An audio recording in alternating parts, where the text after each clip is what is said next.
নমস্কার বন্ধুরা, মিতার রোজকার রান্নায় আপনাদেরকে স্বাগত।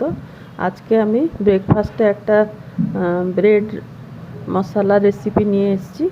আপনাদেরকে দেখাচ্ছি কিভাবে করব আর কি কি জিনিস লাগছে। এটা টমেটো একটা, আর বড় পেঁয়াজ একটা, আর এটা আদা রসুন গ্রেট করে রেখেছি, ধনে পাতা একটু, আর বাকি গুঁড়ো মশলা যেটা করবার সময় আমি বলে দেবো। প্রথমে ব্রেডগুলোকে ছোট ছোট পিস করে কেটে নিতে হবে।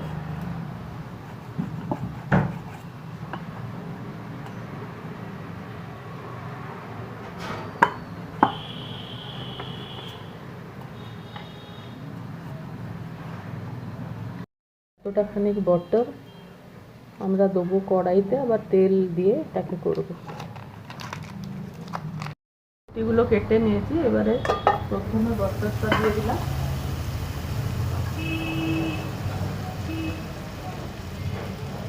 তারপরে রিফাইন তেল একটু দিয়ে দিলাম 2 চামচ মতো।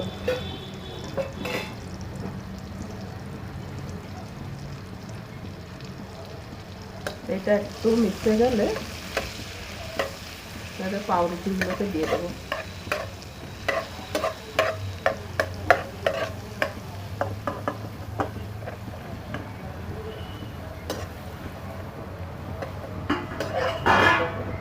এটা একটু ভেজে নিয়ে বন্ধ করবো।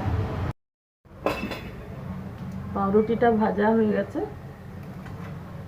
এতটাই ভেজেছি। এবারে কড়াইতে একটু তেল দিলাম, রিফাইন তেল 2 চামচ মতন দিলাম, আর এই পেঁয়াজটাকে আগে দিয়ে দিচ্ছি।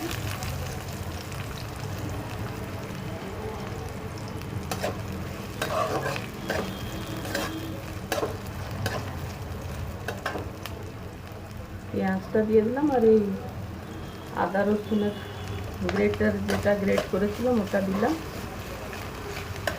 এবারে এটাকে একটু ভালো করে ভেজে নিয়ে টমেটোটাও দিয়ে দিয়ে একসঙ্গে ভেজে দিচ্ছি।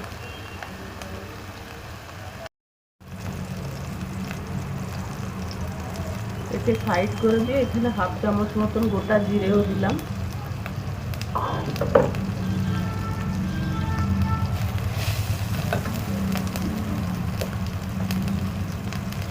হলুদ গুঁড়ো 1/2 চামচ দিলাম,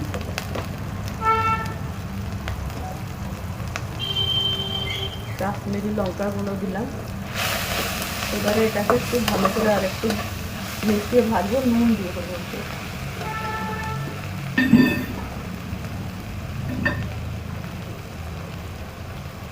1/2 চামচ মতো নুনও দিলাম।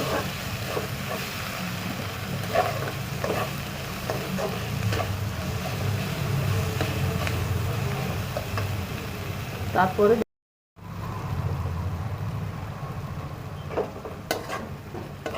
এই যে পেঁয়াজ আর টমেটো যে ভাজলাম না, সেই সময় আপনারা যদি কাঁচা লঙ্কা খান, কাঁচা লঙ্কাও দেবেন, কি লাল লঙ্কা গুঁড়ো ঝালের জন্য দিতে পারেন। আমি বাচ্চারা খাবে বলে এগুলো দিচ্ছি না। আমি গোলমরিচ 1 চামচ দিয়ে দিলাম, এতে গোলমরিচ গুঁড়ো দিলাম,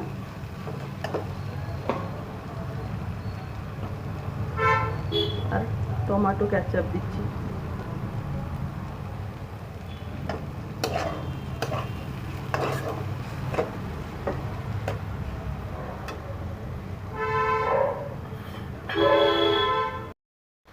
এবারে পাউরুটিগুলোকে দিয়ে দিলাম, দিয়ে দিয়ে এখানে ভালো করে মিশিয়ে নেব।